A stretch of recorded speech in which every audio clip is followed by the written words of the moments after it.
I did not have sexual relations with that woman. Yes or no? Did you ever take banned substances to enhance your cycling performance? Yes. I had no prior knowledge of the planned assault on Nancy Kerrigan. I am deeply sorry for my irresponsible and selfish behavior I engaged in. Here we are, Oops Podcast, back again, baby. I'm Francis. Hi, Julio. Hello, Francis. We are still recovering a little bit from our first ever live show at City Winery, which was presented by Stewart's Spiked Seltzer Classic. Just got spiked. I'll tell you what, Julio. I did not work correctly for 36 hours. Yeah, I know. I had a tough day yesterday. I don't get hungover anymore because I don't drink that hard. Mm-hmm. I had not been hungover in a couple of years. Are you serious? Yeah. Wow. And I think the reason is, I just don't drink shots. I don't drink liquor that quickly. Had you taken a break? Or I haven't been drinking that much. okay, so that might contribute. You know, when I go to weddings, I typically take a little mushroom situation, Interesting. and then you don't drink and you're not hungover. So, dude, it's funny you say that because the opposite happens to me. When I take a little mushroom situation, I drink significantly more. Really? I immediately crave drinking. You're a bad guy. I'm a bad guy. You're a bad guy. What does that say about me? But no, I hear you. So the other thing about weddings too, I typically eat too much to get drunk. Like personally. So unfortunately, the whole coat your stomach, soak up the alcohol thing never really worked for me. yeah. But look, we did the show. It was great. We had a couple of cocky poos in the green room Mm-hmm. beforehand. There was a very funny moment. Oh my God. They were so great. The staff at City Winery They was were. so great. And the woman said, you know, would you guys like anything to drink? Beer, wine? And we had kind of assumed they did not have a liquor license. Yeah. They didn't have liquor. I got there a little before Francis and I texted him being like, dude, can you pick up a bottle of tequila? That's what it was. Yeah. You told me they don't have liquor here. Just because they presented it the same way that they presented it. Yeah. And so then when she said that, you said, is there any way that maybe in some dusty janitorial closet or perhaps in the vault deep underground, you have a bottle of tequila? She goes, yeah, we do have a full bar technically, but we just don't want you guys to kind of get too loose or something. What happened was she was like, can I get you guys any beer or wine? She again mentioned specifically beer and wine. And she started going through the options. And then I kind of like I hadn't found anything that I liked. So I was hoping maybe they had some kind of White Claw situation or anything. So I was like, do you have anything else? And then I kind of didn't say anything. And then she was like, well, we do technically have a full. She was reluctant. She was very reluctant to offer us the sauce, the heavy sauce. But this is what was so strange, was that you then ordered a tequila soda and she was like, okay, yeah. And then I go, dude, no, this is not what happened. That's not what happened. Francis immediately disarmed her. I don't know if he did it intentionally or not. It's still unclear to me, but you then made your drink order. I said, I'd like a Manhattan up on the rocks. Or no, I said, I'd like a rye Manhattan. She goes, great. Would you like it up or on the rocks? And was so sort of enchanted by my drink order as if, oh, he's ordering a Manhattan. This guy can handle his liquor. We have nothing to worry about. Why didn't you tell me you were an old sailor? Did you do that on purpose? No, that would have been my drink That's that funny. I would have wanted in that moment. So it was perfect. It disarmed her immediately. And then he like doubled down again unintentionally by inquiring where the owner of the place was, because he had played golf with him and that they were members of the same club. Yeah. Somehow, I think like those two things combined, she's like, all right, you guys can drink whatever you want. and then from that moment on, I mean, it was as if she was trying to get us drunk. She was so willing to give us, and they were, I mean, I don't want to get her in trouble. She was so wonderful and accommodating, and the place was great. But the point is, we had a few drinks before we went on stage. Then we drank some Stewart's Spiked on stage. Yeah. And then when we got off stage and we went down to the bar to sort of hang out and meet some of the people who had come out, I mean, every party that was there, every group of 4 had 6 shots lined up waiting for Yeah. you and me to Yeah. join them.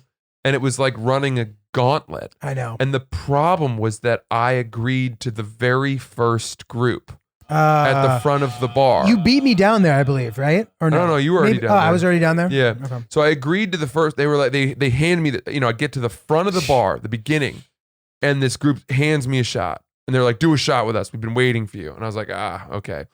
And then all the other groups saw that I was open for business. And then it would have been bad form for me to say no to them after having agreed to the first one. But there's no recognition in their mind that I might need half an hour Yeah. between shots plus a burrito Yeah. or whatever to Yeah. drink it safely. So I just ran this punching bag of shots where it was, every 6 to 10 minutes. And I think I had 4 shots in 20 minutes, which is way too much for me. Yeah, it's a lot. That's too much for me. I don't drink like that. And I remember after the 4th shot, I turned to Sierra and I was like, this is going to be a problem. This is not going to be good for me. And it was hard to prepare for that moment because there was so much going on. Like it's our first live show, which is, by the way, guys, milestone, pounds to the room. Pound it. Ryan and Chris. Pound the potato. We're both here with us. Very cool. So anyway, we're like, okay, what just happened? What, like thinking about that? No, there was no part of my brain that was thinking, okay, we've set this up now that we are going to hang out with our crowd after the show at the bar and people are probably going to buy us shots. That thought never crossed my mind. Yeah. It should have been an obvious thought, but it just wasn't on my priority list of thoughts. I didn't realize that our listeners were such booze bags. I love it, dude. This is oops the podcast, more like booze the podcast.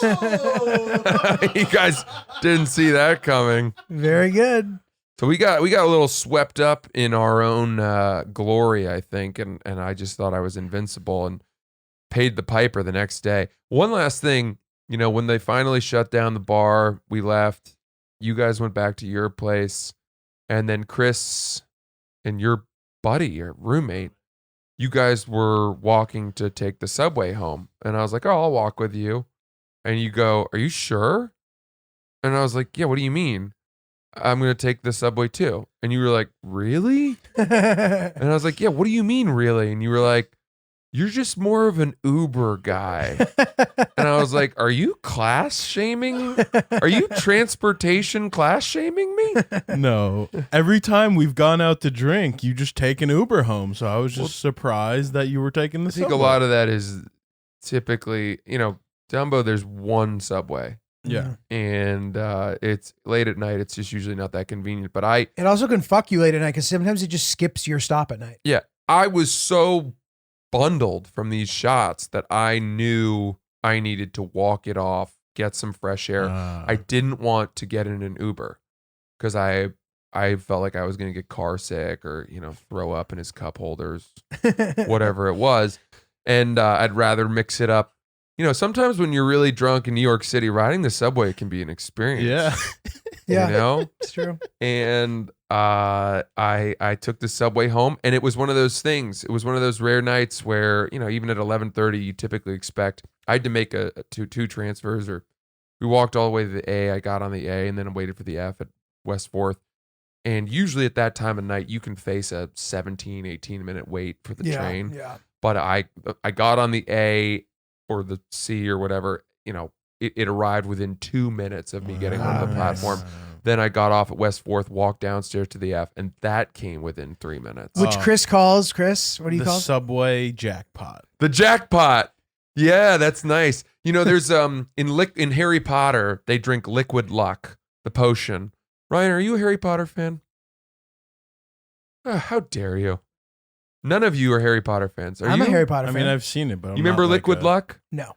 But I'm a Harry Potter fan. Don't let me not remembering Liquid Luck not. They brew this very magical potion in Half-Blood Prince, which is very hard to make. But if you drink it, your night, you get very lucky. Like one thing after another, you just the world materializes in front of you in the correct way. And I felt as though I had had some Liquid Luck in the subway situation. Yeah. But you know something, Julio? My friend of mine works at a bank here in America. Excuse me.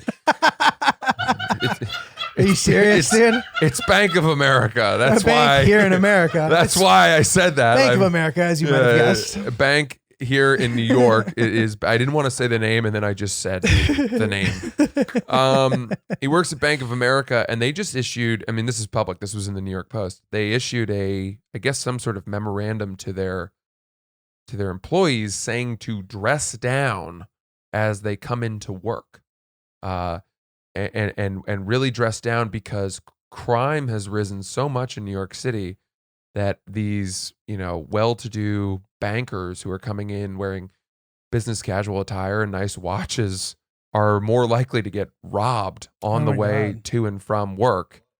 And so they're telling them, sort of slouch it up a little. Damn, dude. For your own safety. So I was glad that I was not wearing the old roly-poly to our show. Oh, I was.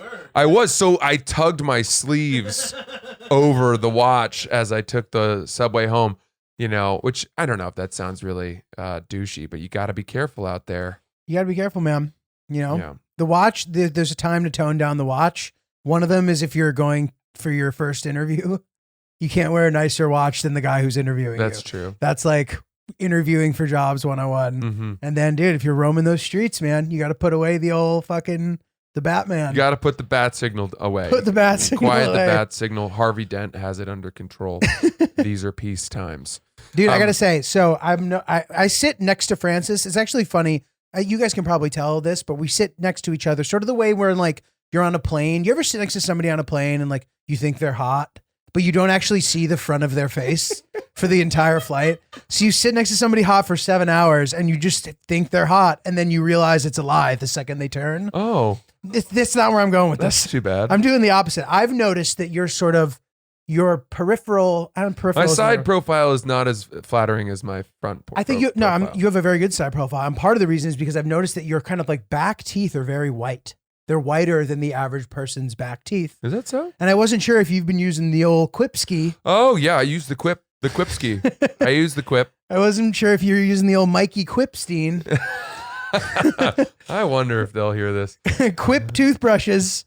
They are the pinnacle of the toothbrushing experience. Yeah. I mean, listen, it's a big month coming up. Lots of holiday parties. We don't know what you guys are getting up to out there, but there's going to be a lot of talking directly in people's faces, potential lip locking situations under the mistletoe. Ooh, you want to make smoochy sure smooch. that your oral hygiene is at its peak. The Quip electric toothbrush is loved by over 7 million mouths.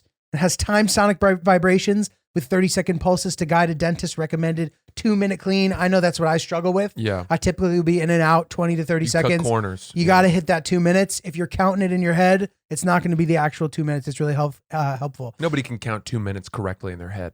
The Quip is also a fire design. It looks like some futuristic Ex Machina. Like that's a good fucking movie. It is a good movie, and it looks like the type of toothbrush that would evade radar detection. It does. It's Yeah. like a stealth toothbrush. Mhm. Anyway, we love the Quip. It's amazing. If you go to getquip.com/oops right now, on top of their holiday savings, you'll get your first refill free. That's your first refill free and up to 40% off bundles at getquip.com/oops, GETQUIP.com/oops. Quip, the good habits company. All right, I got something really quick. Speaking of hygiene, well, actually, I have two things that I want to sort of piggyback on top. Do you mind if I piggyback? Dude, piggyback it up. That's I'm what we gonna do here piggyback at here. Oops, the podcast. So during the live show, you started talking about my body, Oh, yeah. and you were You have a hot bod, dude. you stayed on this point I know. to a point where I started getting aroused almost by you talking about my body, which I don't even know what that means about me. But I I appreciate it. It was very nice of you, but I was a little embarrassed. You were? I'm sorry. I didn't No, mean to it's embarrass you. okay. I can handle it. Were you mad at me secretly? No. You weren't staring? No. You swear, dude? I promise. I would tell you. Were you getting shy? Aw. What do you do when another guy is praising your body in front of 160 people? Well, dude, I'm just impressed by the commitment to your body that you have. And It's not a commitment to my body. That's the distinction. It is a commitment to my mental health. Okay, that's fine too. But like, well, listen, the silver lining there is you get to have a fucking fire body, dude. And that's great. It's a nice byproduct. But you really mix. You can tell when you look at Francis's body. Oh boy, here we go. You can tell that he's hitting it from all angles. Like, not only is he muscular and has good mass, but he also has very low body fat, and you can tell that he has like figured out the dietary aspect. He knows how to do it, and he's been able to implement it. And you look at that guy's body, and you're like, good for you, dude. Well, it's so kind. That's so sweet, and I'm very appreciative.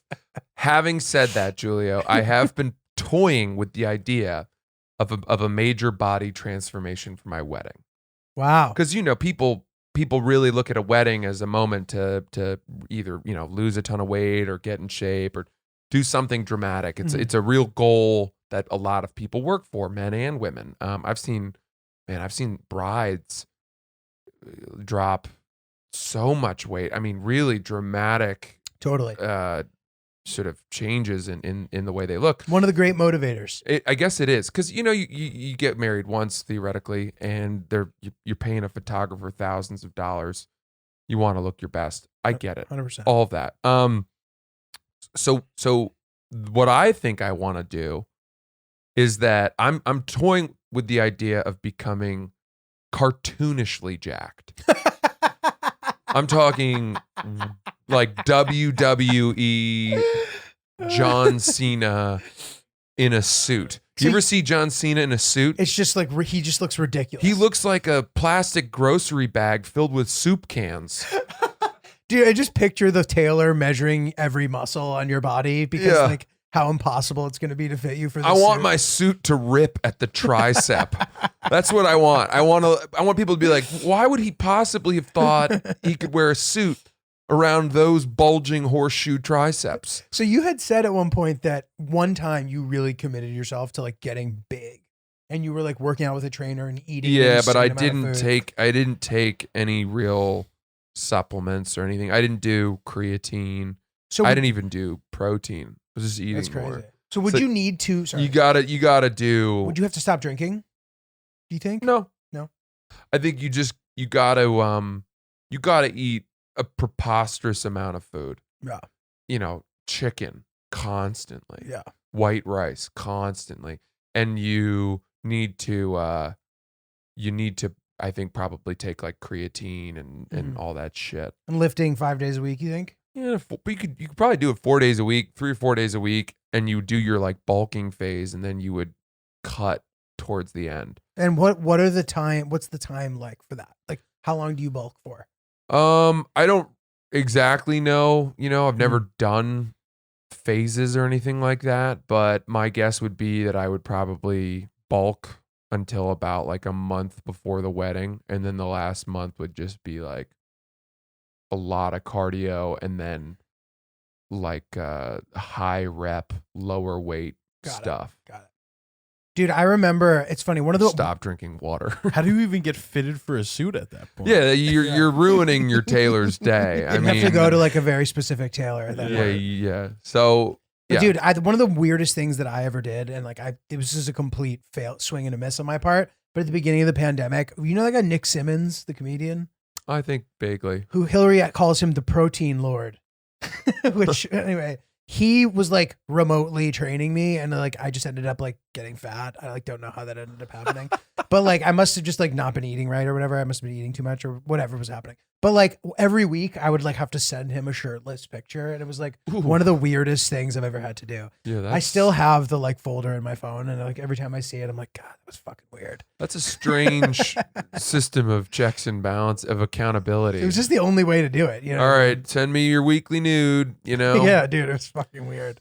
Well, okay, the other thing I wanted to piggyback with Okay. on that hygiene note was that so Julio and I met up the day before the show, and we met up in Manhattan to get lunch and talk about what we wanted to do.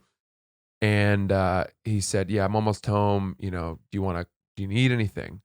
And I had come from doing a Barry's boot camp class with Crazy Carl Radke from Summer House. And so I didn't have any facial moisturizer. And these windswept streets of lower Manhattan are a bear on the sensitive cheeks of a young man like myself. So I said, "Yeah, dude, the only thing I need, if you've got it, is some facial moisturizer." And he goes, "Yeah, no problem. I got you." I mean, it wasn't a weird request, right? One of the reasons that I needed this face cream, Julio, was because I had worked out so hard and I was sweating so much in that workout, mostly because I was wearing my bird dogs. Those shorts to exercise in push me harder and allow for more effort because I don't feel restrained because I'm wearing, the built-in underwear liner, which is incredibly comfortable. You have full range of motion. I do find sometimes with my sort of bigger thighs that sometimes I can wear a pair of shorts that will actually constrict my movement. Mm-hmm. And I can like hurt myself. It's bad. I like having the bird doggies. The bird dogs is the one everything in one. It's the Swiss Army knife of shorts. I love them so much. We love them. I wore them to this workout. I pushed myself harder. I felt like I could go farther. I felt like I could go further with my workout. Like I could push myself harder. We love them. Get some for the person in your life this Christmas season, this holiday season. If you're looking for a good gift, promo code is OOPS. You will get a whistling football soars through the air right into your hearts and minds. Birddogs.com, promo code OOPS. Buy them now. So then he brings down, to meet me on the street, he brings down this really nice sort of tub of facial moisturizer. And I uncork it right there, and we're walking, and I take a little dab on my finger and start applying it. And he goes, "That's not enough. You're going to need more." And I was like, no, that's fine. I'm good. And he goes, no, you need some more. You need some more. And this is such a typical thing between us where he's, making sure that my face is properly moisturized on the street in fucking Gramercy or whatever as we're trying to find a salad place. And it's not weird. There's no laughter. There's no weird, awareness of this. He's like my father. Dude, I immediately started having a crisis when you declined. For at first I was like, is he just trying to be nice? Like he just doesn't want to like take too much of mine. But then I'm like, have I been applying way too much facial moisturizer this whole time? I had a feeling. I was like, how many of these things does he go through? How much is he spending on face moisturizer every fucking week? Because it was one of those smaller things. So it made me think, oh, this is fancy stuff, You can get your paws in there and take a big scoop, which is fine because to be honest, I have a lot of facial moisturizer. Oh, you do? So if you were to have like gone overboard, it would not have been a problem. I see. And I thought, I couldn't tell if you were just being polite or if you really have a different method than I do. There is something when you're borrowing someone else's facial moisturizer where you don't want to go overboard. Right. I wanted to be exacting in how much of a dollop I took. Dude, I gotta be honest, I love facial moisturizer so much that if you had taken all of it, I would have actually been happy because I would have been one step closer to getting a new vial. Do you stick with the same kind or do you mix it around?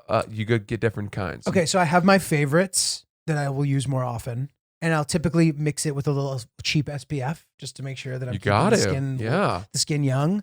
But I gotta be honest, the ones that have the built-in SPF are almost the same as like orange juice that has the calcium in it. It just like hits a little differently in a bad way. Wait, so are you saying that I prefer to mix my own SPF in? Oh, so you do a moisturizer and then you layer sunscreen on top. So I will take a moisturizer that has SPF built in, and I will put like 15% of what is already in my hand of the other moisturizer, and I will then mix them together and do it on my face. So you're a full blown chemist. Like you're a friggin' esthetician with a cauldron of. You're just like you're an art teacher, mixing on a palette. Like, so, I mean, you're giving me too much credit. But anyway, so I'll do that. But then I will be wary of sort of like expiration dates of some of these products. So like if I have a vial that has a shelf life, I'll make sure to hit that one. And especially if I'm using it before bed, I'll tend to use that one. Damn, bro, you're way deeper in the facial moisturizer game than I am. And I thought I was pretty deep because, I have really sensitive skin. I can't mix products. My skin gets I feel like either my skin gets accustomed to what I'm giving it, and then if I go, out in the field, I can get sort of a breakout, Right, if I really mix it up. It can be done. It can be done. It can be done, dude. I feel you. I understand. So that was funny to me though. My routine really quick. Yeah. I do a nice SPF. It's just a 20. It's very gentle moisturizer in the morning. Love it. And then at night I do a retinol moisturizer. Nice. Because that's the anti-aging stuff. That's the fancy schmancy boy. And that's why. And people are always telling me I've got nice skin. It's great. You do. Yeah. Do you always wash your face before you apply it, or you'll just put it on? Yes, I do. Okay. Yeah, I do. And I've got a gentle face wash. Nice. Gentle. But I also have an exfoliating face wash, but I don't exfoliate every day because I feel like that's just going to make it too raw. Too much scrubbage. When I used to, once in a while, I used to get a facial. And the woman told me, when you shave, you should shave your forehead. What? And I was like, what are you talking about? What? She said, yeah, you should shave. I'm like, I'm not the wolf man. I don't have a furry brow.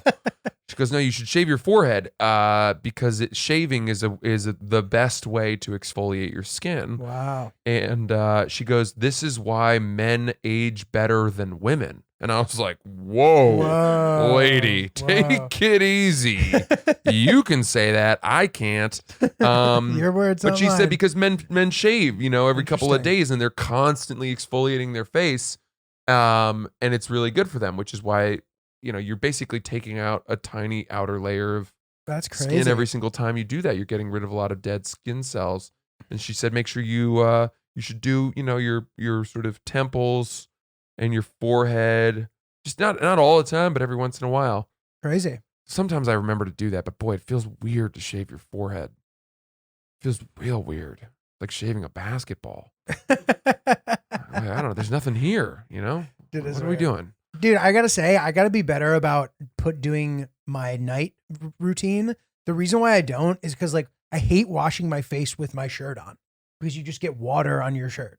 So then I'm like, ugh, I'm tired. I want to go to bed. Now I'm gonna take my shirt off, wash my face, put on moisturizer, put my shirt back on. Then the periphery of my forehead hair is gonna be a little wet. Wait, That's hold gonna be on a second. uncomfortable. Do you? Why are you wearing a shirt to wash your I wear face? shirts to bed. But Taking the shirt off at that time of the night seems like a big. the shirt that you're wearing for face washing, is that the shirt that you wear to bed? I will be wearing no shirt for face washing. But I see what you're saying. Like theoretically, I could change. Are you wearing your day shirt, your out in the war shirt for face washing? I would be preferring to wear no shirt for face washing. Yeah, so take your shirt off. Yes, And then you put your night bed shirt on. sure. My advice. Yeah. You're getting ready for bed. You've been wearing your shirt out in the sewers, the tunnels, the bomb shelters, whatever. I don't know where you're hanging out. And you say, okay, it's time for face washing. You take your war shirt off. Mhm. You wash your face. You dry yourself. And then you put your night clean shirt on. Question for you about the night clean shirt. I need to incorporate that step somehow. There's too many steps. Like I'm going to the bathroom. Famously, my bathroom is not in the bedroom, as you all know. So whatever. I need to figure out how to incorporate that step. That is a good suggestion. But your night shirt. How many times do you wear your night shirt? First of all, I've never worn a shirt to bed. Oh, Not since I was, a toddler. you sleep shirtless. Yeah. Always. Okay. I sleep nude. Really? Oh, yeah. Wow. Big time. What's the point? I feel like there's a lot of risk involved with sleeping nude for me. Like I'll just wake up and like my shit will be somewhere that I'm like, it's not supposed to be. And I'm like, what's going on here? What do you mean your shit? Like what does my that junk. mean? Like Oh, your genitals. my genitals. Yeah. What are they going to creep away from you? I don't know. Like sometimes like, Do you have wandering dick? no, dude, but like one ball will end up in How loose is your stuff? it's not that loose, but like sometimes it'll just end up in an uncomfortable position and then I'll have like a ball ache for the entire day. Okay, I kind of get that. So are you wearing supportive briefs, I'm assuming, to bed? Like a boxer brief sitch, Yeah. typically. Is what I'll rock out with. I don't worry too much about that. I want everybody, let the sheep graze. Let them find their way. Once you get to a certain age, you can buy sheets that are luxurious enough to warrant skin to sheet contact. They say that a silk pillow is really good for your skin, Is that so? but I've never been able to get into a silk pillow. I see. But dude, I'll tell you what, you should protect your junk the same way you protect your IP address. Oh yeah. And that's why Yeah, you should. stop ISP logging. Okay? Sure. Mm-hmm. How do you choose which internet service provider to use? The sad thing is most of us have very little choice because ISPs operate like monopolies in the regions that they serve. They use this monopoly power to take advantage of customers, data caps, streaming throttles, the list goes on. But worst of all, many ISPs log your internet activity and sell that data to other big tech companies. Francis, I know you don't like the idea I don't like of that at all. I don't either. Or advertisers. To prevent ISPs from seeing my internet activity, we here at Oops protect all of our devices with ExpressVPN. ExpressVPN is the best VPN I've ever used. That's for damn sure. It's pretty damn good, right? Mm-hmm. It's a simple app for your computer or your smartphone that encrypts all of your network data, and it tunnels it through a secure VPN server so that your ISP cannot see any, I repeat, any of your activity. And ExpressVPN does all of this without slowing your connection at all. And that's why it's rated the #1 VPN service by Business Insider and The Verge. So stop handing over your personal data to ISPs and other tech giants who mine your activity and sell off your information. Protect yourself with the VPN that I trust to keep me private and Francis private online. Mm-hmm. Visit expressvpn.com today /oops. That's expressvpn.com/oops. expressvpn.com/oops to get 3 extra months free. Go to expressvpn.com/oops right now to learn more. So dude, tonight, guys, second live show is happening.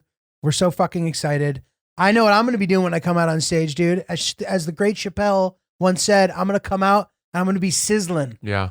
Sizzling is when you come out on stage and you just stand there and you enjoy it. Yeah. And I'm going to sizzle. I'm going to look at all of you and I'm going to fucking sizzle. And you're going to have listened to this and you're going to be like, he's sizzling. He's sizzling. They're sizzling. Therefore, sustain your applause. Sustain it. Keep it going. I'm going to bask. Don't stop applauding until we're done sizzling. That's it. Because it's uncomfortable to sizzle to silence.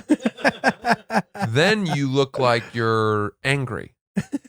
Like, why aren't you applauding? What's wrong with you people? Oh, dude, it's very good stuff. Gee, I'm excited for it too. It's going to be fucking cool, man. Yeah. We look forward to hanging out with you guys after the show. I think we have decided we want to make a push for that to be a thing that we do at all of our live shows. So it literally be it, right? Like it, I thought we had talked about this. Francis is like, what do you? Did we? It might be semantics. What I'm I'm saying. still recovering from Oh. the friggin' shots that we took. Yeah, our appropriate shot intake will be on us to figure out. Yeah, just don't be offended if I can't take a shot with you. If we turn down a shot, but we really enjoyed hanging out with everybody after the show, and we'd like to make that a thing that we do. in absolutely. general. So we look forward to seeing you in your city at some point, and tonight at the fucking show, City Winery. So That's it. gonna be dope. Gee, I have a bone to pick with this time of year, really quick. Beautiful. I think that, and I'm sure this point has been made before, but I think that Thanksgiving and Christmas are too close together Interesting. because they're such family-oriented holidays. And Chris is knee slapping. You agree with that, Chris, or not? you know, I've been saying this forever. yeah, they're much too close together because you go to see your family at Thanksgiving and you go to see your family at Christmas. and then there's no other family holiday for the rest of the year. I guess some people maybe Easter, some religious holidays maybe, but we should be spreading these out because, you know, not for nothing, being with your family can be stressful, you know, and we only compound that stress by making our two biggest family holidays like 4 weeks apart, 3 weeks apart. That's ridiculous. You need a little time to recover, a little space. And I was wondering, you know, everyone around Thanksgiving and Christmas writes jokes. The memes resurface of, you know, oh, dealing with my family, or, you know, fighting with my family, like hearing my mom talk about why don't I have a boyfriend, or why don't I have a job, whatever, all that stuff. And I was sort of wondering, well, why are family holidays hard? You know? Yeah. And I asked my therapist that because I have stress. And she made a really interesting point. She said, because when we go to see our families, we often revert to the roles that we had, whether we want to or not. You know, we do it. We become the son again, as opposed to Francis in my world. And they revert us to those roles as well. So they treat you as the son. Our families treat us as they have their whole lives.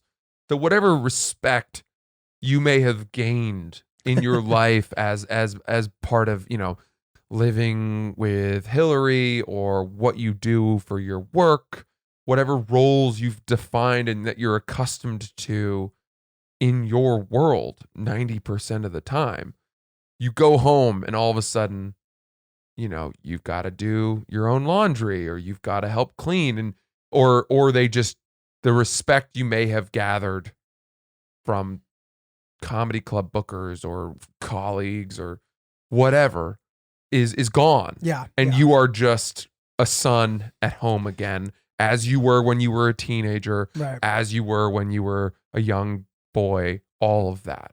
It's And interesting. that's just the way it is. And it's frustrating. You without realizing, you may wonder, like, why don't they care that I, you know, have shit to do today, or like, Totally. Dude, and I think it goes even further than that. Just like the conventional, like being treated as a child forever. It's like, there's also more, like, sort of like they can fail to ignore, or they can fail to acknowledge the progression that you've made as an individual. yeah, We grow and we change, and then yet I'm still being talked to as if I was like, I'm my 10-year-old self. yeah. Just because of my personality. Like as if I'm one way. Mm-hmm. And it's being ignored that I'm not. But the other thing that's funny, it even goes further than that. Like people will sort of assign you to a point in your life.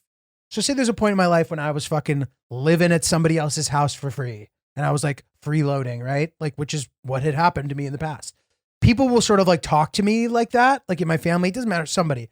And they'll be like, oh yeah, like, are you still? And I'm like, oh wow, like you think? I'm like, no. Like I know I make more money than you now, dude. Like whoever's saying this to me, you know what I mean? Mm-hmm. And I'm like you can fuck off. You know what I mean? Yeah, but that's, I would never say that, but you know what I this mean? is That's the something thought I'm having. you battle with a lot, and I have battled with it as well in a very adjacent thing, which is, you know, people saying, "Are you still doing that?" Back earlier, before I had anything going in comedy, and people would say, "Are you still doing comedy?" Oh, right. You know, Yeah. there is a, we, you know, there's a sort of like, are you still playing around in that little sand pit Right. of what you consider work, while the rest of us commit to the workforce in a structured job? And it, you know, it feels very condescending. I think you carry some of your own insecurity when you hear people ask you that question. Yeah, for sure. And it's not necessarily that they are trying to knock you down a peg. Mm-hmm. Right, you're saying in general, right? Well, they might just be like, where do you live now? No. Like, dude, I'm like, I see what you're saying. Me specifically, like I give people the benefit of the doubt. Where are you living now is not to me, oh, you still like literally they'll be like, oh, like I wasn't Sure. adding tone. Like You I was had like a- I was quoting. You had a very unique living situation. And I'm just playing devil's advocate here. Because I understand, I totally understand your point. And I believe me, I'm sure. had the I'm same sure. shit. I'm sure. Where you just feel like people don't take you seriously and you want to remind them, you know, no, I'm doing fine. I'm doing well. Things are good. Yeah. But like your living situation was unique in that one, it was free, Mhm. and two, it was comfortable. Mhm. You know, you weren't roughing it. Right. Right. Right. And so it's an interesting thing to other people. Mhm. Like nobody else has really experienced. It's a very rare thing to experience. Totally. But I get it. Yeah, no, I mean, dude, listen, I don't go home with a chip on my shoulder feeling like I need to prove myself. And to be honest, when I was younger, maybe I did, because it's like you're in this environment, right? And like you're trying to make it, you're doing it. And then like when you something about going home sometimes would remind you that like you hadn't for whatever Hadn't what? reason, like made it. Like you're no longer in the environment. And like maybe I'm like, oh wow, like the environment was really all that I had. Like I have nothing to show for that. Like I have made progress, but I have nothing to show for my progress. And it would like make me feel bad. And I know that like I have progressed in my career because I don't feel that way anymore as I get older. That's good. You know what I mean? That's good. But the environment can drown out and being in the environment of your work can very easily allow you to ignore your reality and Absolutely. not hear the important questions of your life. For sure. Because you're surrounded by the noise, which is very reinforcing, you know, Mhm. the bustle, all that. And it's only once you get home, maybe, that the silence sets in Right. That too. that forces you to hear those difficult sort of soul searching questions, or, you know, a very penetrative question from a high school acquaintance. Right. Like, yeah, they can like cut through, which was always such a bummer. It's like, you know what I mean? It's like, Yeah. they don't know that you're like feeling like shit. You know what I mean? They're like, oh, this guy thinks he's hot shit. We're going to knock him down a peg. Be like, oh, so is that your primary income? Just like some like question where they know that it's not. Yeah. And they like want to make you feel bad. And you're like, oh, dude. They'll thanks. say, oh, is that Like early. all you do? Right. You Dude, mean, what do you shit like mean that. all that I do? What do you do? Yeah. Yeah, you feel the urge to do that. But it's also like it's an LA thing too. And like, you know, you're in LA, right? You're trying to make it. And like, you're at some party and there's like famous people there. And that you like feel, you're like, oh wow, like, look, I'm in the mix now. Yeah, but you're not. You're not. Which is why I think that, to your point before, it's important to have that time away so you can assess. You're like, oh, am I actually doing anything? Yeah. Or am I not? Because to your point, if you're just going to the cool party, that's not doing anything. Yeah. Like think about pictures of famous people. Think about how many like random people there are in the background that nobody knows who they are and do nothing. You know what I mean? Something that was very reinforcing to me and very validating was a moment, this has stuck with me recently, where some very dear friends of ours were, you know, asking us if we wanted to get a dinner on the books or something. And I was saying this too before we started recording, but December is this month where, for whatever reason, I mean, it is just so packed with commitments. I have more plans in December than That's any crazy. other month. We were just talking And about thank this. God I don't have any like road dates, but I know. because you have to fight for a night to yourself. You have to Yeah. fight so hard. I mean, I have been asked, as I said, by like 3 different people, what are you doing, you know, December 15th, which I think is like a Tuesday night. And I'm like, I've already got plans for a Tuesday night 3 weeks from now. Like that Yeah. doesn't happen in I any know. other month. I know. So, you know, it's Christmas parties, it's drinks, it's dinners, it's whatever. But something that was very reinforcing to me was these friends of ours, we were trying to get this thing on the books and kind of couldn't really find a date. And I said something like, you know, I wish we hung out more. We love hanging out with you guys. And they were like, yeah, it's just tough. You know, everyone's busy. Fran, you travel all the time for work. You're always traveling. Mhm. And I was like, do I? Do I travel more than they do? Do you? Well, I guess I realized that, when you do 4 or 5 road weekends in a row, or 5 weekends out of 8 in a row, people are like, you're gone all the time. You forget that on the Thursday of that week, Right. your buddy texted you and was like, you up? What are you doing on Saturday? Let's watch college football. And you're like, sorry, I can't. I'm going to Richmond. Right. And you forget that they knew that. Right. And it's right. that you're always texting them that. Right. And Interesting. so I felt a little bit of satisfaction in that my friends were keenly aware that I am very committed to what I do, and that there is no, I hope there's no thought of that from them of like, oh yeah, he's off chasing that white rabbit of comedy, that fake career that he's still embedded in. No, it sounds like, you have, it takes a second to get people on to realize that like your things are real things. Mm-hmm. That like you not being able to go to dinner all the time is not, you know what I mean? Like you have work too, Yeah. And that it's just as valuable as whatever theirs is, Very true. just because even if it's like a different I mean, I think for you, dude, like the very amount of sky miles that you have should be a validation of how hard you work, Yeah, no. Your status, your airline status is proof positive of your commitment right. to your field.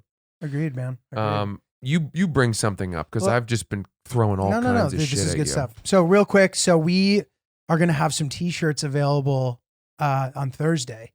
We'll talk about it a little more in the episode and tell you where you can find it and all that stuff. If you guys are looking for a last second Christmas gift and stuff, if you are to buy it, we should be able to get it to you on time. And yeah, I mean, it's that time of year, dude. Some Christmas gift ideas. If you guys are still tying off loose ends with Christmas shopping, I don't know how quickly you get ahead of that. We're working with a very cool company called Skylight Frames.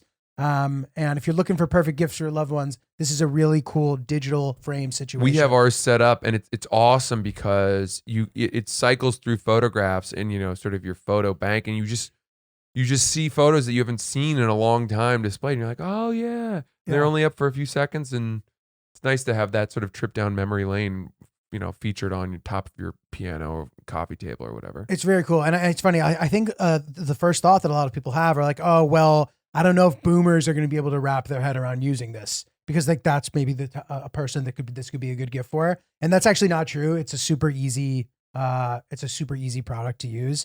It's a photo frame that you can update instantly by email from anywhere, and it sets up effortlessly in under 60 seconds. You just plug it in, use the touchscreen to connect your wireless network, and enjoy. It's like a very simple, easy thing to use, and there's also 100% satisfaction guaranteed. So if you don't love your skylight, they'll offer you a full refund.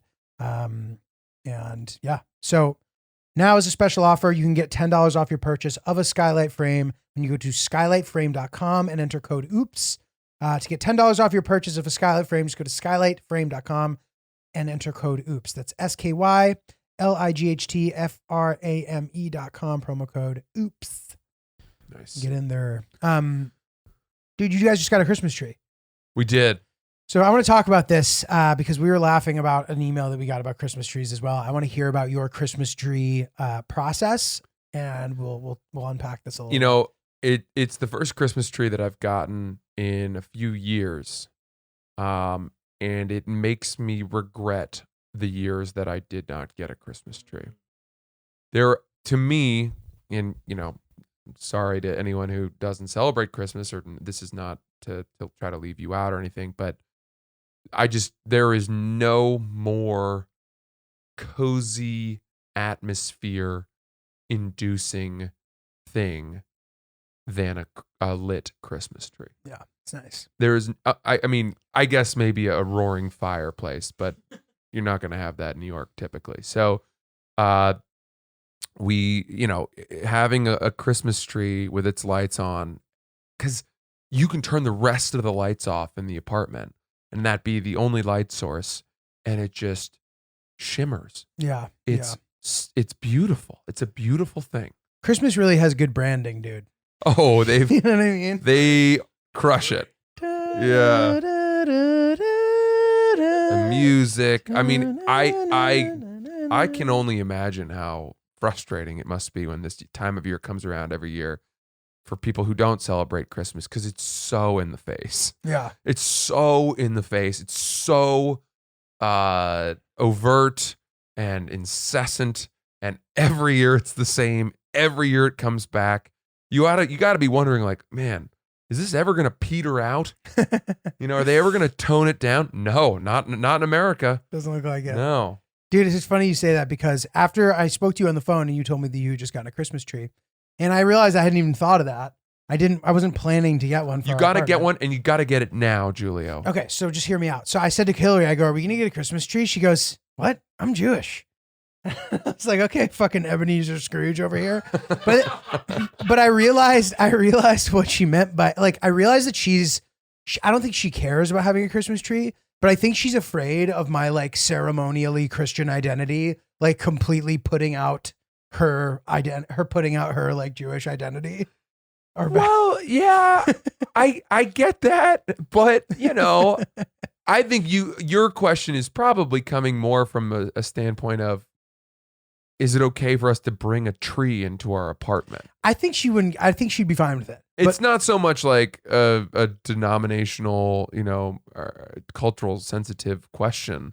It's like, will you help me carry a fucking tree in here? Right. You guys, that's a huge thing that takes up space in your apartment. So you'd have to run that by her. So, but dude, she's coming to Christmas this year too. So I think that, like, all these little things, like, I think slowly she feels sort of like that her identity is slowly being rolled back. Like, I don't think in any sort of actual threatening way, but, like, I don't know how thoroughly her family, like, celebrates the holidays, in general. I think they do some stuff, but I don't think it's as sort of, like, thorough and extravagant as what, like, Christmas just is. Mm-hmm. You know what I mean? It's just like you said, it's like it's everywhere. It's in your fucking face. It's really in your face. You know what I mean? Well, why don't you say let's get a menorah and light the candles and celebrate some of your Totally. I'd be open things. to it for sure. I'd be open to it. By the way, I have to say, I have a soft spot for the menorah candle lighting ceremony. You ever done that with somebody? Probably. And they say the prayer. It's cool, nice. Man. It's a cool you're like, oh, this is nice. It's warming too. A menorah is warming. It's a nice thing. I wouldn't put it next to a Christmas tree. Dude, I'm open. I'm open to having it for sure. I want to talk more about this, but first I want to talk about this Christmas tree email that we have. Oh, good. Yeah. I thought you'd enjoy this. So this is called Shocking Evidence for Christmas Tree Preference. Francis and Julio, big fan of the pod, listen to every episode. I would like to get your commentary on this topical and interesting phenomenon that happens during the Christmas season. For some context, I'm an aspiring anthropologist and working on my master's degree thesis.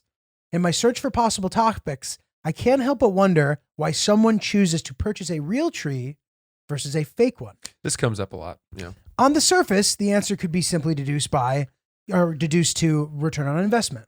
But after closer observation, there's been a shocking correlation between tree and breast preference. What? Simply put, a guy that goes for the artificial tree also tends to have a significant other with fake boobs. And the guy on, quote, Team Real Tree is partial to his lady remaining all natural.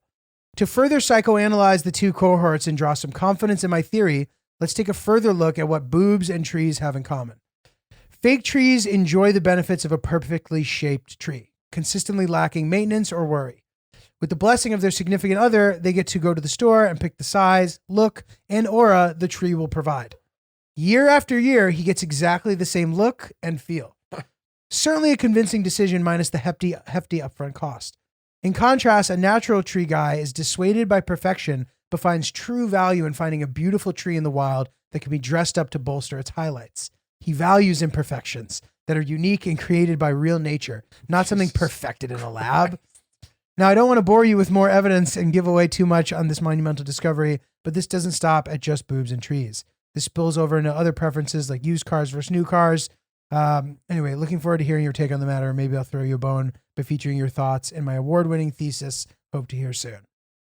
Yeah, I mean, first of all, this sounds. It doesn't sound like this guy's an anthropologist. It sounds like this is what he thinks about, number one, and number two, that this was his thesis. So yeah, That email was what he's been working on. Like, and I don't think there's like a theory out there more. that people have noticed a trend. No, dude, that's your theory. he just thought of that. I think he's just the one espousing that whole theory. Yeah, I think I agree. And I think that him saying he was an anthropologist, but like you said, he did say aspiring. So maybe that was just complete bullshit that he pulled Anthropology is out of his the study of civilizations and humanity, ass. correct? Right? Society. People and People. sort of, yeah.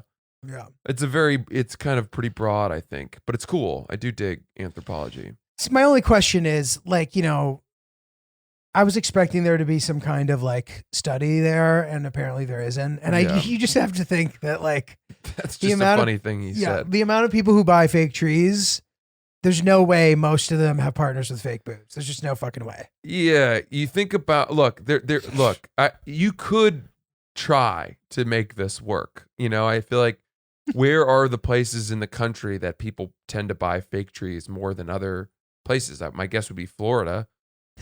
Which, Well, because you can't grow fucking right? pine trees, what are fir trees?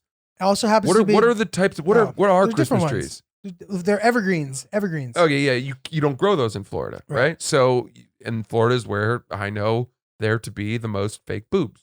So maybe there's some traction here. That would make sense. There's a correlation there. But I would also say, before he got into the whole breast thing, the reason that I prefer a real tree to a fake tree is very simply the smell. Mm. The smell of a real tree gives off that sort of piney, It's really nice. wild, wonderful, natural scent. And That we've come to know as seasonal, and we Yeah. then associate with the holidays. You get high on the smell. yeah, it brings me back to growing up in Maine, where the whole state smelled like that, and it transports me home, and I love it. I don't like fake trees in the same way that I don't like fake flower arrangements. I mean, what's the point? Yeah. I think, all due respect, fake trees, fake flowers is just lazy. You don't want to deal with the needles being shed. You don't want to deal with the cleanup. I would guess that with a fake tree, you can just buy one and then throw it in the storage closet every year and bring it back out. Right. So yeah, it's a lot lower lift and less work intensive, but you don't get those wonderful flaws. You don't get those sort of the woolliness or the errant branch that pokes out at the wrong angle. Right. It's less human. It's less real, obviously. So It I also don't know. requires significant storage space, yeah, which I don't know that we have much of that here. yeah. Also, going to pick out a Christmas tree, what an enchanting process that is. It's like going to pick out a puppy. Right. Like, look at that one. That one's huge. This one's even bigger, but this one's more girthy. Oh, this one's fuller at the bottom, but kind of not that nice and kind of spindly at the top. What do we want? We did that at the Whole Foods parking lot, which is a little bit of a halfway fake process in and of itself. I don't know, man. We You went got a to real Whole tree. Foods Real because tree's a real tree. the price is uniform. It's just the same price. It's cheap. Yeah. Much cheaper. It's Thanks. so expensive here. Ryan handed me this stat. It says that more than half of consumers reuse artificial trees, and 17% of people buy real trees every year. 17% only, Buy real trees. and that means the rest are have a fake one. Yeah, but hold on. There is an important note there. It said only 17% of people buy a new tree every year. So there could be people like us who buy, when we do get a Christmas tree, we buy a real one, but we only buy it every couple years. So you don't have a Christmas tree every year, is your point? Well, I didn't have one last year, and I didn't have one Got year it. before that. Interesting. It's been a few years since I had one. Well, one thing here, it says 80% of Americans get a Christmas tree every year. The majority of people, 63%, will put up an artificial tree, while 24% will get a real tree. 10% of people have multiple trees. So it varies every year, but These are it seems interesting surprising. It statistics. seems surprising that it seems that more people have artificial trees than real trees. Yeah. That's surprising. Interesting. Well, I wonder if it has to do with To your point, some places the you just South. can't get a real one. Like, Yeah. where are you getting a Christmas tree? You Right. know, in New Mexico. Yeah, exactly. Texas. Crazy, bro. Interesting. Well, dude, I have fully begun my process of Christmas shopping. I'm done with most of it, and I'm excited for Hillary's gift. What's today? This episode. This is okay. So I can't even say it yet because it'll spoil the surprise. Because Hillary is in Las Vegas right now, and For work? yes, and I don't want to spoil the surprise. No, nor should you. But it should be ready to go soon, and I'm excited to share and see what you guys thought of it. What do you think about making gifts? I think it's a nice thing to add, but if it's the only thing you've done, it just like says that you don't have any money, and that's embarrassing. Well, you could make a gift that actually the materials did cost something. That is true. Like if you're a carpenter and you fashioned a well-hewn armoire for your significant other, I mean it's a hefty gift. That is true. Okay, fine. But like, like a scrapbook or like, and I've certainly given those as gifts before. I feel like you have to accompany it with something of like some kind of monetary value, unless you don't mind the question being asked, does this guy have no money? And there have been times in my life where that didn't matter to me because I knew it was obvious. So, it wasn't that embarrassing. Yeah. Have you been doing any of that yet? Well, I mean, Sierra sent me a list of she's looking for a coat, and she gave me a few options in an email, like 6 different options, and they're all different. It's a price range, Yeah. So there's the cheapest one, and then there's the most expensive one, and there's a significant difference in price. Yeah. And I do not know how to navigate those waters. You might have to get her something else also that she's not expecting. Like you can get her the cheap one, and then you can just get her like some other thing that she's not expecting. But also, the cheap one looks shitty to me. And I don't know women's coats all that well, but I would think she just threw that on there as like a Formality. nice thing for me. Where she knows that I won't get it for her, and she would never be happy to have that. Maybe It's the control group. I'm of trying the to get into her. experiment. Yeah, exactly. It's like, but that it's a way of her being like, I'd be happy with almost nothing this year, but the cheap coat looks like dog shit, and I wouldn't want to see her in it. That's funny. And unfortunately, like so many things in life, the best looking coat, in my opinion, is the most expensive one. Unfortunately. And I wonder if I had done this as like a blind taste test with no price tags next to the coats, which one would you have picked? which one would I have chosen? That's funny. I I do wonder about that. So maybe that's what I'll do. She sort of tried to make this easier for me, but I'm a big believer in experiences versus items. Oh yeah. And I love the idea of getting us, flights somewhere or something for us to do together. But I don't know. I don't know if I'm going to have my act together in time for that. And also, it's just a tough year in that we're planning the wedding. Yeah. Yeah. I'm staring down the barrel of insane expenses that are coming my way, and it's all pretty daunting. Yeah. Not to mention, we've talked about this, Christmas bonus season. I mean, this is the first year we've lived in a doorman building. Oh yeah. Same for me. We've got like 4 doormen and 2 supers. Dude, I feel like one of my doormen has really amped up the charm in the last couple months. So. I made a joke to one of them.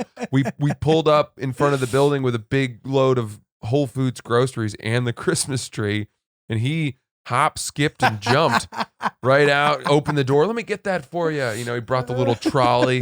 You know, do you need this? And I made a joke, and I was like, somebody knows that Christmas bonus season is right around the corner. And he did not laugh. And then I immediately felt horrible about it. That's an awkward joke for sure. That's a dad joke. I had to walk it back. I was like, I hope you know I was kidding about that. And he did something very sweet. He just put a hand on my shoulder. He goes, "No, you weren't." He didn't say anything. I know, he just went like that. That is sweet. Didn't say anything and sweet. just did that as if to say, no sweat. I didn't take it personally. Dude, that's very fucking funny. Yeah, our guy, like, he has this smile, and I don't know if it's because they've taken away the mask policy for the doorman in the building, but he does this like he puts his head on a 45-degree angle. He does this little grin. I fucking love this guy. I think he's hilarious. He tells me all about UFOs and stuff, but I'm also like, is he just like amping up the charm, or maybe I've grown on him now and he's like, he likes me more. Yeah. We'll do one last suggestion for holiday gifts here. Storyworth. It's a cool company that we're working with that allows you to and it's really fun to give to somebody who's like older in your family, because it allows them to answer a series of questions over a period of time. And that eventually ends up turning into a book that's like a story of their life. And it's a really cool way to learn about them. And I gave it to my mom. She's been enjoying kind of like answering the questions every week. And it can just be something simple like, what's the bravest thing you've ever done in your life? You'll get an email every once in a while asking something like, what were your hobbies when you were a kid? Like, what was your favorite subject in school? All sorts of different kind of stuff. But it ends up compiling into this really cool keepsake. And, reading the weekly stories just kind of like helps you connect with your loved ones, no matter how near or far apart you guys are. So with Storyworth, I'm giving those that I love the most a thoughtful, personal gift from the heart, preserving their memories and stories for years to come. Go to storyworth.com/oops, save $10 on your first purchase. That's storyworth.com/oops to save $10 on your first purchase. It's STORYWORTH.com/oops. That's a good gift. Check it out. It's cool. Yeah. So dude, the wedding talk actually had me thinking. A combination of this wedding and Christmas talk had me thinking about the fact that, my girlfriend and I come from different backgrounds. Not that either of us are particularly religious. I don't want to speak for her. And our family certainly, I was baptized, but I think my parents, my dad specifically, did not have good experiences going to Catholic schools as kids. And I don't think by any means my parents expect me to have some kind of religious wedding. But I wonder, like, what the family in general feels like about this kind of stuff. Because, Jewish weddings are like a very specific kind of thing. And there's really fun, awesome things that come along with that. And then whatever, like, am I expected to step on the glass? Am I like, will it be weird if I don't? Like, do people want me to do that? Like, should I want to do that? Like, I don't really know any of and granted, this isn't a problem that I have anytime soon, but like, am I overthinking this? Well, I think that, look, dude, what I've learned is that when it comes to the wedding, you're just going to do whatever she wants. So no matter what. So that will be the case. So, but I don't know if she's going to tell me I need to do any of that. So then it's just her call. Right. And and I would be open to it. I think I am. It's I think weddings have become more modernized in a lot of ways, where people are selecting, you can kind of almost do like a hybrid. Yeah. And take different customs from different faiths. Right. If it is I hate, an interfaith marriage. But I think the Jewish wedding customs are super fun. Yeah. And we talked about, the chair hoisting on the dance floor happening at non-Jewish weddings. And I thought maybe that was cultural appropriation, but every Jewish person I know has told me that actually they love the fact that that's happening at non-Jewish weddings. And totally. I think there's sort of a sharing of different things that people like from different customs, and it's a hat tip, an honoring of something people liked, and you guys can kind of just pick and choose. Yeah. Make it your own, make it whatever you want. Totally. What are you technically? I don't even fucking know, dude. I think I'm like nothing. What are your parents? Like they're not practicing. Like I was baptized, but then it ended Baptized as what? Catholic, I guess. Catholic? But dude, we've never gone to, like, we went to like different kinds of churches when I was a kid. My parents thought that like we should have some religion. We went to literally like different kinds of churches. We went to like a Protestant church. We went to an Episcopal church. I don't think we ever went to a Catholic church. Yeah. So I don't really fucking know. And anytime it would get too much, like one of the guys in town would say to my dad, like, man, we need to get Julio more involved in the house of the Lord.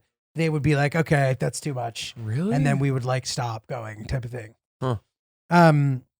But dude, did I tell you guys this? I pulled like a little micro prank on Hillary regarding this topic. We were sitting at a wedding together and I've always been like, you're going to get to plan the wedding. And I looked at her and I was like, I've actually decided that I have some much stronger opinions on this than I had originally thought. I told you guys this. And she before I could tell her I was joking, she told her grandmother what I said, and she goes, "Get rid of him." She was kidding, but it was funny. I think, at least, I don't know. Whatever. Love that. What are you gonna do? I feel like you've told me that. I probably have. That might be a No? repeat story. Yeah, Ryan has heard it. Yeah. this is a good The checks and balances. The old podcast record skip. Maybe I was out for that one. Yeah. No, dude, awesome. Okay, we'll do a little email ski and then we'll hit the road here. What do you say? Oh, that sounds fun. Okay, so this one is called Food Hacks. Food hacks. I think that our spoon conversation resonated with people. It Which I sure liked. did, and everybody has been sending. You can't spell oops without spoon, Dude, yeah, baby. which you can't spell. It's got to be you can't spell spoon without oops. Yeah, which that feels like a T-shirt if I ever saw one. Is a spoon gonna become the new object symbol? Dude, it's so funny. Some guy messaged me yesterday being like, "What about a spork, dude?" I'm like, "Dude, sporks are gauche." What are we in prison? Yeah, Get out of here. Spork. Yeah. Spork. All right, this is called Food Hacks. And I don't know if this is obvious to everybody, but we'll see what people think here. Longtime listener, love the variety of topics you guys cover. After listening to your Thanksgiving podcast, I just had to share some food hacks with you. Julio, I share your frustration with eating tacos, but I absolutely love them, and recently I learned of an awesome hack. Tacos typically come with 2 tortillas. And if you only use the single tortilla to eat the taco, all of the drippings and fallen soldiers will land on the plate-laden tortilla. The plate-laden tortilla, sorry. Now you have another taco waiting for you, holding all the goods you couldn't keep together. Landing. good. It's like a landing tarp, kind of. Dude, and I actually have an additional thought to add to that.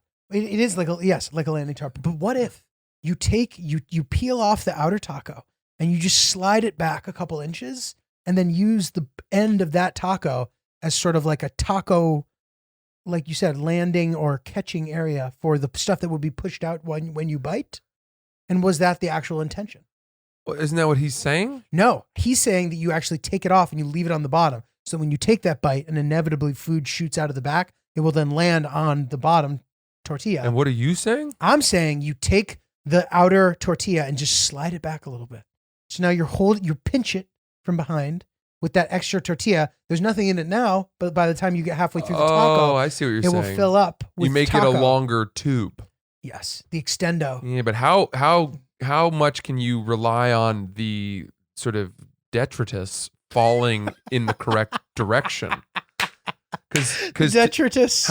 to me, his point is, you've got to create the largest sort of. It's like catching someone jumping off of a building. What kind of projectile taco thing are you envisioning? Dude, those little bits and pieces go everywhere. You can't rely on it falling perfectly straight down the tube to the extendo that you've created. You need the big full tarp below. I feel like you could do it in a way because, dude, I feel like it does tend to plop down. It doesn't. It's not like a fucking. Yeah, but it can spill out the top. It can spill left. It can spill right. When I spill from a taco, it's not just falling out the front end. It can come out of the top. And forget about if it's a hard taco. Yeah, forget it. Forget about it. And the other thing I would say, this is my issue with his new solution, which is, whatever flotsam and jetsam washes up on the shores. What on earth?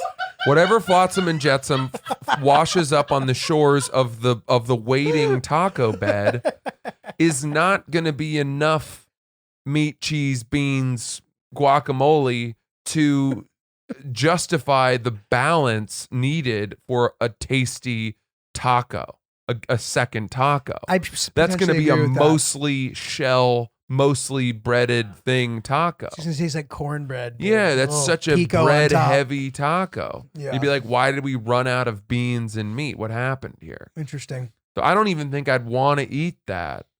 I think we're on to something here, but I agree that we need to try it out. Do you know what flotsam and jetsam I is? was just about to follow up on that. What So the flotsam fuck and is flotsam jetsam and are jetsam? seafaring terms. One actually is the sort of excess stuff that like gets, comes loose from a ship that might wash ashore.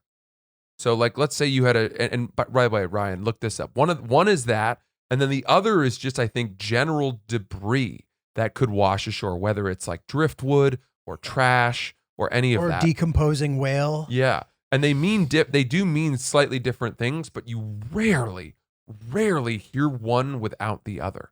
Oh, interesting. You almost always hear flotsam and jetsam. Flotsam and jets, but that's good. It's like all encompassing. Yeah. Ryan, which one's which? Which one is flotsam and which one is jetsam? Flotsam is. Boy, can I guess? How did Can I you guess? even Yeah, find guess. this? Because Jetson, I would get jetsam is probably stuff that has been jettisoned from a ship. So it's the stuff from the ship that has been thrown ashore. A family Whereas from outer flotsam space. is like the trash or other debris, just random stuff. Or is it the other way around? What do you think? I don't know. That's my guess. So flotsam is the debris that was not deliberately thrown overboard, and jetsam is what was deliberately. Stuff that has been jettisoned from the ship to make the ship lighter, or is that what it says? Exactly, yeah, to lighten the ship's Man. load. Words. There's also the first I thing that love popped. words. The first thing to pop up was a band. What's that? First thing to pop up was a band. There's a named band? Flotsam and Jetsam.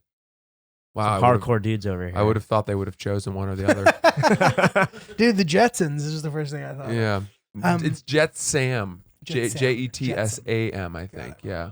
And then Flot Sam. I think this is an interesting thing about language, that there are things that are so similar yet so different. Like this is even what I'm about to say is more specific version of this, but like, for example, abundance versus a plethora. Yeah. Right. So like that, I feel like people use plethora wrong a lot. Like a plethora is referring, you correct me, to like a series of different things, whereas an abundance is referring to the same thing. An abundance of golf balls versus a plethora of Christmas gifts. Yeah, so I see what you're saying, and you might be right. I mean, a plethora might be like a large variation of choice, Mm-hmm. whereas an abundance could just be there's a ton of blueberries. Right. That could be, but I also think, and I could be wrong about this, but abundant. I think plethora typically means that it's like a superabundance. It's a higher degree of abundance, but I could be wrong Look about into this. that. Plethora to me is stronger. I do agree with your initial suggestion there. What do you got, Ryan? Abundance is a very large quantity of something. Yeah, Okay. a lot of We blueberries. got that. And then plethora is a large or excessive amount of something. So they're synonyms. Oh, okay.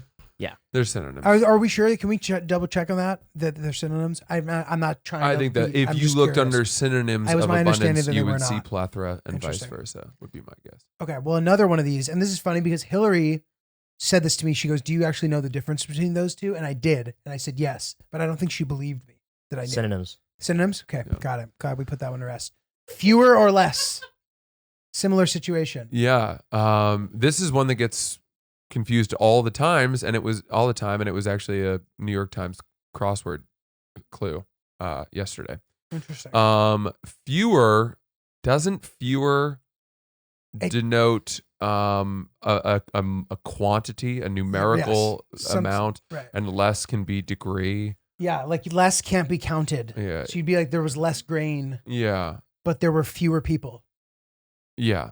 Yeah. right? And people assume they're synonyms and they're not. Interesting. Yeah. It's a little bit like further and farther. One denotes distance, which is typically measured in actual units, and then further denotes degree. Interesting. When I see, and I don't know if this is saying the same thing, but further to me suggests that there's something there measuring the distance to begin with. So it's further than the tree. No, that's Is that farther. wrong? That's what farther Further is? would be we don't take this conversation any further. Got Don't take your point Got any it, further. Got it. Interesting. That's cool. It's like an unmeasurable kind of thing. Yeah. Well, fun word, little etymology lesson here at the end of Oops, the podcast. We do love words. Yeah. We do love them. I want to finish this email real quick because Oh, there's yeah. a burger thing that can take us out. This Forgot that there was burgers. An email. Absolutely can't stand burgers and sandwiches falling apart as you eat them. I have concluded that if a sandwich is made poorly, there's nothing you can do to prevent kamikaze toppings and soggy red. True. However, I learned recently that the modern burger is actually being presented wrong. It's upside down. Yeah, I heard this too. This is true. The reason that the top bun is thicker and rounder is actually to absorb liquid and hold the topping in its soft, collapsible, concave shape. I was skeptical at first hearing this, but it's a true game changer for burger consumption. Yes, you eat it. You should flip burgers Flip a upside burger down upside and eat down. it upside down. But if I saw somebody doing that at a restaurant, I would call the cops on them. Think you're in like a That parallel person belongs universe. in the loony bin. I don't care how much meat you lose or juice you lose. It is what it is. This is Oops the Podcast. Thank you guys so much for joining us. We love you. Can't wait for our live show tonight. Running Yeah. it back, and we will come to a city near you. Hearing lots of calls for Boston, Philadelphia, Chicago. We are hearing you. We will be there. Send any emails, thoughts, suggestions to oopsthepodcast@gmail.com. Have a wonderful holiday. Try to take it easy on your family. And get a real Christmas tree, depending on your breast preference. We are Oops the Podcast. We love you. Talk to you soon.